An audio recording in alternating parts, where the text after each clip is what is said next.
Vidya let's learn ચાલો ભણીએ.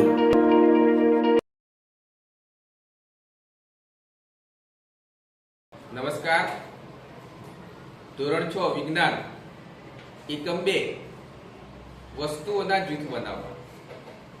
આ એકમમાં આપણે પારદર્શક, અપારદર્શક અને પારભાષક જે વસ્તુઓ હોય છે એ કેવી દેખાય છે, પારદર્શક વસ્તુ કોને કહેવાય, અપારદર્શક વસ્તુ કોને કહેવાય અને પારભાષક એટલે શું, એના વિશે આપણે વસ્તુઓના જૂથ બનાવવા આ એકમમાં આપણે ભણવાના છીએ.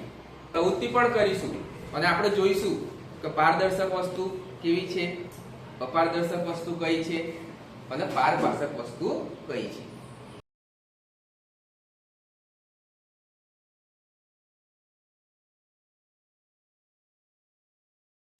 હવે આપણે આગળ શીખીશું પારભાષક.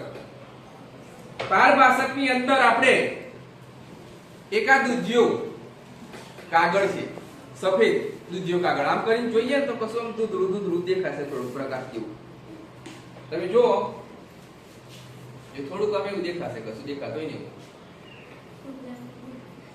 પ્રકાશ પડે ને એટલો પ્રકાશ દેખાય આમાં, ખાલી આમ જોઈએ તો ખાલી પ્રકાશ દેખાય, પણ જો તમે જુઓ પ્રકાશ એકલો જ દેખાશે આગળ, પણ જે પેલું દેખાય છે દિવાલ એ દેખાશે નહીં, શાળાનું જે મેદાન દેખાય એ દેખાશે નહીં, દેખાય છે ને ખાલી પ્રકાશ દેખાય.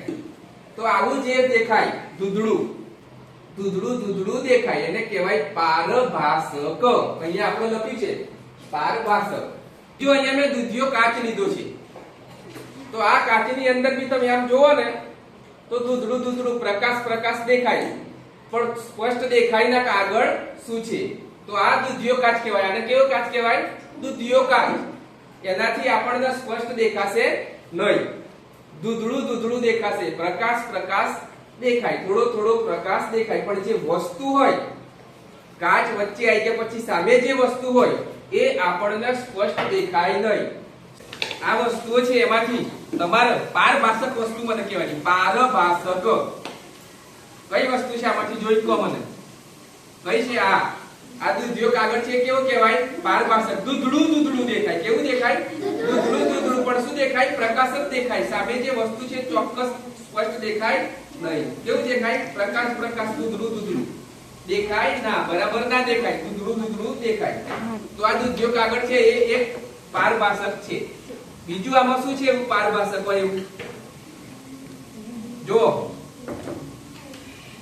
આ એક કાચ છે, દૂધિયો કાચ, તો આ પણ કેવો છે?